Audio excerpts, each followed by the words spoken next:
My name is Dr. Anthony Levatino. I'm a practicing obstetrician-gynecologist, and I've performed over 1,200 abortions. Today I'm going to describe a first trimester surgical abortion called suction D&C, dilatation and curettage. This is the most frequently performed abortion and is used typically from 5 to 13 weeks of pregnancy.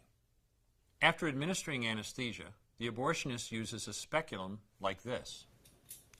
This is placed inside the vagina and opened using this screw on the side, allowing the abortionist to see the cervix, the entrance to the uterus.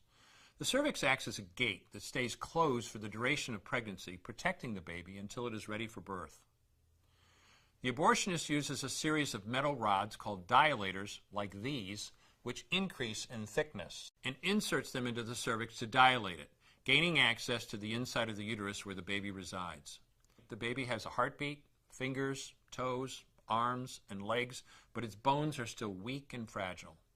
The abortionist takes a suction catheter like this one. This is a 14 French suction catheter. It's clear plastic, about 9 inches long, and it has a hole through the center. It is inserted through the cervix into the uterus. The suction machine is then turned on with a force 10 to 20 times more powerful than your household vacuum cleaner. The baby is rapidly torn apart by the force of the suction and squeezed through this tubing down into the suction machine, followed by the placenta. Though the uterus is mostly emptied at this point, one of the risks of a suction D&C is incomplete abortion, essentially pieces of the baby or placenta left behind. This can lead to infection or bleeding. In an attempt to prevent this, the abortionist uses a curette to scrape the lining of the uterus. A curette is basically a long-handled curved blade. Once the uterus is empty, the speculum is removed and the abortion is complete.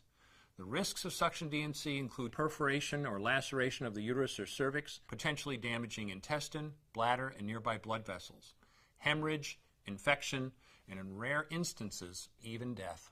Future pregnancies are also at a greater risk for loss or premature delivery due to abortion-related trauma and injury to the cervix. As I mentioned at the beginning, I'm Dr. Anthony Levatino, and in the early part of my career as an OBGYN, I performed over 1,200 abortions. One day, after completing one of those abortions, I looked at the remains of a preborn child whose life I had ended, and all I could see was someone's son or daughter. I came to realize that killing a baby at any stage of pregnancy for any reason is wrong. I want you to know today, no matter where you're at or what you've done, you can change. Make a decision today to protect the preborn. Thank you for your time. I will no longer do any more abortions. When you finally figure out that killing a baby that big for money is wrong, that it doesn't take you too long to figure out it doesn't matter if the baby is this big or this big or this big or maybe even this big, it's all the same. And I haven't done any since then, and I never will.